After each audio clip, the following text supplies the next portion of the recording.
អាចកំបាំងនៅពីក្រៅដែលធ្វើឲ្យសាច់ជ្រូករបស់យើងពេលអាំងឬមួយក៏ចៀនឲ្យទន់មានច្រើនតិចនិចប្រភេទសាច់ស្មើមុខបែបនេះយើងស្រួលធ្វើឲ្យវាខ្ទិះឆ្ងាញ់ចង់អាំងចង់ចៀនបានទាំងអស់ចំណុចដែលសំខាន់មួយទៀតទោះសាច់របស់យើងយកមកប្រភេទសាច់រឹងខ្សោះក៏អាចធ្វើបាននេះបានដែរបងប្អូនចាក់ទឹកកកត្រាំជាមួយនឹងសូដារយៈពេល15នាទីយើងហាន់គល់ក្រៃ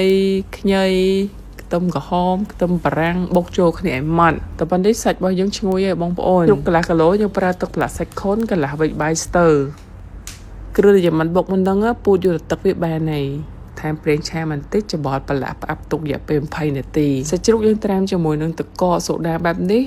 ក្នុងនោះវាមានជាតិហ្គាសនិងអាស៊ីតស្រាលវាជួយកាត់សរសៃដែលរឹងធ្វើឲ្យសាច់ជ្រូករបស់យើងទន់ផុយលឿនទោះយើងចៀនទុកយូរក៏អត់រឹងដែរប៉ុន្តែយើងអាចត្រាំវាយូរបានទេត្រាំរយៈពេល15នាទីហ្នឹងវាផុយមកល្មមត្រាំយូរពេកវាផុយអត់ឆ្ងាញ់ទេបងប្អូនយើងប្រឡាក់សាច់បានល្អហើយប៉ុន្តែយើងយកសាច់ទៅចៀនបែបនេះ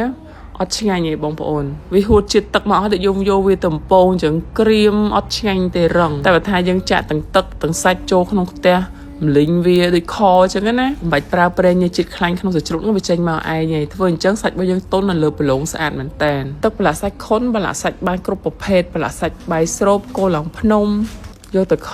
ឆាមហូបផ្សេងបានច្រើនមុខបាច់ហត់ថែមថយគ្រឿងក្រៅច្រើនទេរសជាតិมันល្មមឆ្ងាញ់មកបើញ៉ាំរៀងផ្អែមថែមដល់គោខាប់បន្តិចពេលប្រឡាក់សាច់យកឥឡូវចំណេញមែនតើតើយើងមានកម្មវិធីថែមចូលឆ្នាំបងប្អូនយកចាប់ពី30ឡើងទៅថែមទឹកត្រីបុកពិសេសនេះឲ្យមួយបងប្អូនយកជ្រលក់សាច់អាំងធ្វើទឹកជ្រលក់បាយស្រូបគ្រឿងសមុទ្រអីបានទាំងអស់ហ្នឹង